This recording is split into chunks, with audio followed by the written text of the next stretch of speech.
Merci, Monsieur le Président de Rugy. Madame la Ministre déléguée, rares sont en France les lieux où les citoyens peuvent encore forger du commun et donc construire la République.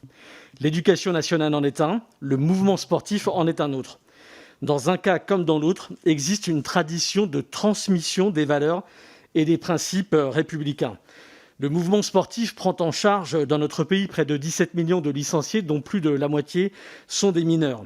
Il offre à notre jeunesse un apprentissage de la pratique disciplinaire sportive, mais aussi l'apprentissage de valeurs positives et éducatives. Ainsi, la charte d'éthique et de déontologie du sport français, établie par le CNOSF sur le fondement de l'article L141-3 du Code du sport, rappelle les valeurs fondamentales du mouvement sportif français, qui sont celles de l'ouverture et de l'accessibilité à tous, du respect du jeu, du respect des règles, de soi-même, des autres et des institutions, d'honnêteté, de solidarité et de tolérance, d'égalité des chances et de refus de toute discrimination. Nous devons préserver cela et protéger le mouvement sportif pour qu'il ne soit pas percuté par de nombreux sujets sociétaux. Les violences sexuelles que vous combattez avec détermination, la pédocriminalité et désormais les atteintes aux principes de la République, le communautarisme et la radicalisation. Dans certains clubs, les femmes ne sont plus les bienvenues. Et cela nous inquiète beaucoup avec nos collègues Anne-Christine Lang, Fabienne Colbock et Stéphanie Adjé, par exemple. Certains vestiaires deviennent des lieux de prière. Certains jeunes refusent de saluer en montant sur le tatami. Nous pourrions, hélas, multiplier les exemples, et du reste, le récent rapport de nos collègues Pouliat et Diard en parle excellemment. Donc oui, nous devons pleinement outiller le mouvement sportif français pour lutter contre ces phénomènes, lui donner des outils pour lutter contre ceux qui confondent l'espace sportif et l'espace cultuel, contre ceux qui confondent l'espace sportif et l'espace politique.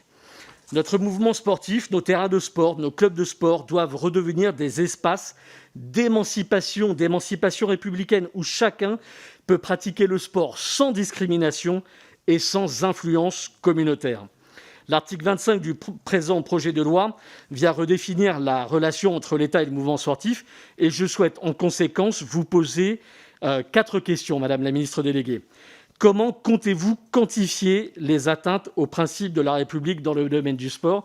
Un récent amendement a été voté d'ailleurs en PJL à notre initiative sur ce sujet. Êtes-vous favorable à la transposition de l'article 50-1 de la charte du CIO dans les statuts de l'ensemble des fédérations délégataires de services publics qui préconisent la neutralité politique, philosophique et religieuse ? Êtes-vous consciente des possibles effets pervers d'un changement de statut des fédérations vers un statut de type de concession de service public ? Les fédérations ne risquent-elles pas d'être soumises aux règles de la commande publique, même si les financements fédéraux sont majoritairement de sources privées ? Et enfin, que comptez-vous faire pour que le sport redevienne un véritable lieu de mixité ? Je vous remercie.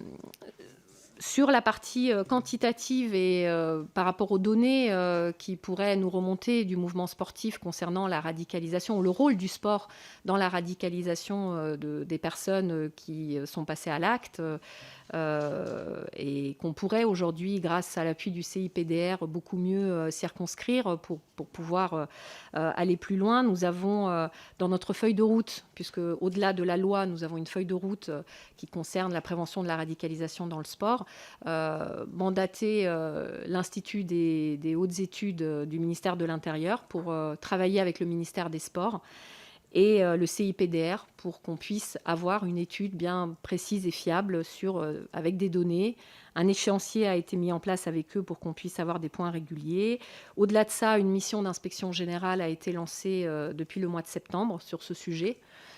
Et bien sûr, on s'appuiera aussi sur le rapport qui a été proposé par vous-même la dernière fois lors de l'Assemblée. Merci, Lors Madame la de l'étude Ministre.